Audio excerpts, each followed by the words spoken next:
ನೋಡ್ತಿದ್ದೀರಾ ಜನಸೇವಾ ಕನ್ನಡ ಟಿವಿ. ಇಂದಿನ ಮುಖ್ಯಾಂಶಗಳು. ತಮಿಳುನಾಡಿಗೆ ನೀರು ಬಿಡಲು ಸಾಧ್ಯವಿಲ್ಲ, ಸಿಎಂ ಖಡಕ್ ಸೂಚನೆ.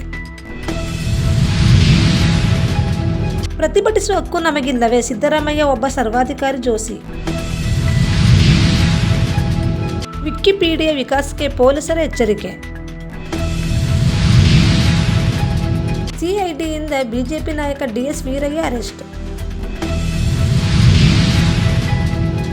ಮಂಡ್ಯದಲ್ಲಿ ಡೆಂಗ್ಯೂ ತಡೆಗೆ ಪರಿಣಾಮಕಾರಿ ಜಾಗೃತಿ ಆಯೋಜಿಸಿ ಪಿ ರವಿಕುಮಾರ್ ಅವರ ಹೇಳಿಕೆ. ನಾಗಮಂಗಲ ರಾಜ್ಯಮಟ್ಟದ ಸಂಸ್ಕೃತ ಶಿಕ್ಷಕರ ಶೈಕ್ಷಣಿಕ ಸಮ್ಮೇಳನ. ಮಳವಳ್ಳಿ ಪ್ರತಿಭಟನೆಗೆ ಮುಂದಾದ ಬಿಜೆಪಿ ಕಾರ್ಯಕರ್ತರ ಬಂಧನ.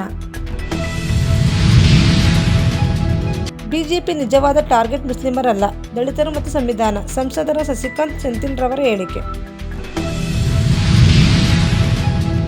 ತಮಿಳುನಾಡಿಗೆ ನೀರು ಬಿಡಲು ಆದೇಶ, ಎಚ್.ಡಿ. ಕುಮಾರಸ್ವಾಮಿರವರು ಮಧ್ಯಪ್ರವೇಶಕ್ಕೆ ಚೆಲುವರಾಯಸ್ವಾಮಿರವರ ಆಗ್ರಹ. ವಾಲ್ಮೀಕಿ ನಿಗಮ ಹಗರಣ, 6 ದಿನ ಇಡೀ ಕಸ್ಟಡಿಗೆ ಮಾಜಿ ಸಚಿವ ನಾಗೇಂದ್ರರವರು. ನಾಳೆ ಪಾಂಡವಪುರದಲ್ಲಿ ಎಚ್.ಡಿ. ಕುಮಾರಸ್ವಾಮಿರವರ ಅಭಿನಂದನಾ ಸಮಾರಂಭ. ಸಿ.ಎಸ್. ಪುಟ್ಟರಾಜುರವರ ಹೇಳಿಕೆ.